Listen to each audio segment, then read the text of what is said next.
حضرت معاذ بن جبل رضی اللہ تعالیٰ عنہ فرماتے ہیں حضور نے ہم سے 10 باتوں کا عہد لیا۔ پہلی وہی چیز کہ اللہ کے ساتھ کسی کو شریک نہ ٹھہرانا، اگرچہ تجھے جلا دیا جائے اور تجھے قتل کر دیا جائے۔ دوسری وصیت یہ کی کہ اپنے والدین کی کبھی نافرمانی نہ کرنا، اگرچہ تجھے تیرے گھر سے نکال دے، تیرے اہل سے نکال دے، بچوں سے دور کر دے، لیکن پھر بھی ان کی نافرمانی نہیں کرنی، کیونکہ والدین کی نافرمانی کرنے والا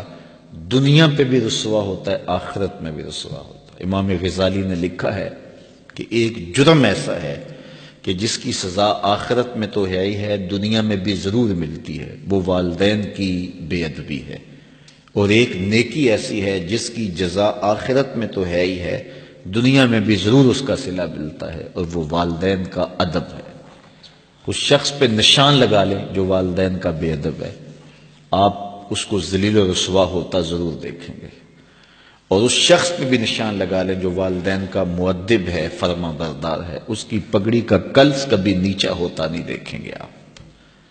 تو والدین کے ساتھ اس نے سلوک کرنے کی تلقین کی گئی۔ حضور نے تیسری وصیت یہ کی کہ فرض نماز جان بوجھ کے ترک نہ کرنا، جس نے جان بوجھ کے فرض نماز ترک کی اللہ اس سے اپنا ذمہ اٹھا لیتا ہے۔ اللہ کا ایک ذمہ ہوتا ہے جو بندوں کا اس نے لیا ہوتا ہے اپنے محض کرم سے، تو پھر وہ ذمہ اٹھا لیتا ہے۔ پھر وہ دیکھیے اللہ ذمہ اٹھا لے تو پھر وہ سوائے ذلیل ہونے کے اور کیا اس کا مقصود ہوگا، تو ذلت ہی ذلت اس کا مقدر ہوگا۔ اللہ اکبر۔ آج ہم کہتے ہیں پوری دنیا کے اوپر کہ مسلمان کیوں ذلیل اور کیوں رسوا ہو رہے ہیں، 5-7% مسلمان جو ہے وہ نمازی ہیں، تو پھر جب یہ حالات ہوں گے تو پھر اللہ اپنا ذمہ اٹھا لے گا۔ جب وہ اپنا ذمہ اٹھا لے گا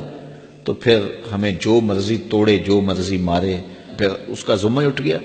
تو وہ ذمہ ہم سے اٹھا لیتا ہے اگر ہم اس کے حضور سجدہ ریزیاں نہیں کرتے۔ اور یہ بھی حضور نے وصیت کی کہ کبھی شراب نہیں پینی، اس لیے کہ ہر بے حیائی کی جڑ ہے، اور فرمایا معصیت سے، گناہ سے بچنا، اگر کوئی گناہ کرتا ہے تو پھر اللہ تعالیٰ اس سے ناراض ہو جاتا ہے۔ چھٹی بات حضور نے یہ ارشاد فرمائی کہ جب جنگ میں کھڑے ہو تو پھر پیٹھ دکھا کے بھاگنا نہیں ہے، اگرچہ لوگ کٹ کٹ کے گر رہے ہوں تو میں صلی اللہ العافیہ، اللہ سے عافیت مانگو، یعنی اللہ سے مانگو عافیت، بیماری نہ مانگو، آزمائش نہ مانگو، مشکل نہ مانگو، لڑائی نہ مانگو، جنگ نہ مانگو، لیکن اگر پڑ جائے تمہارے اوپر تو پھر استقامت دکھاؤ، پھر بھاگنا نہیں ہے، اور یہ کبائر میں سے جنگ سے بھاگ جانا۔ تو فرمایا کہ اگرچہ لوگ کٹ کٹ کے گر رہے ہوں تو جنگ سے بھاگنا نہیں ہے، اور یہ بھی وصیت لی کہ کسی جگہ پہ کوئی بیماری آ جائے اور لوگ موت کا شکار ہو جائیں تو پھر ثابت قدم رہنا ہے، وہاں کو چھوڑ کے بھاگنا نہیں ہے۔ اور 8ویں وصیت حضور نے یہ لی کہ اپنے اہل و عیال پر، اپنے بچوں پر، اپنی بیوی پر اپنی استطاعت کے مطابق کھل کے خرچ کرو، بخل نہ کرو، ان سے ان کی ضروریات کو صحیح پورا کرو۔ اور 9ویں حضور نے یہ وصیت کی کوڑا لٹکا کے رکھو، ان کو ادب سکھانے کے لیے، دین سکھانے کے لیے، اور ان کو اچھائیوں کا خوگر بنانے کے لیے، برائیوں سے بچانے کے لیے باپ گھر کے اندر جو ہے وہ کوڑا لٹکا کے رکھے، چھڑی لٹکا کے رکھے۔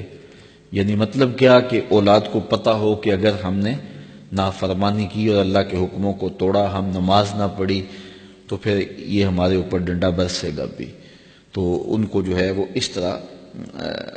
ان کے اوپر جو ہے یہ پریشر رکھو۔ اور 10ویں وصیت یہ کی کہ ان کے سینے میں اللہ کا خوف، اللہ کی خشیت پیدا ہونی چاہیے۔ جس سینے میں اللہ کی خشیت ہوتی ہے اس سینے میں کسی اور کا ڈر نہیں ہوتا۔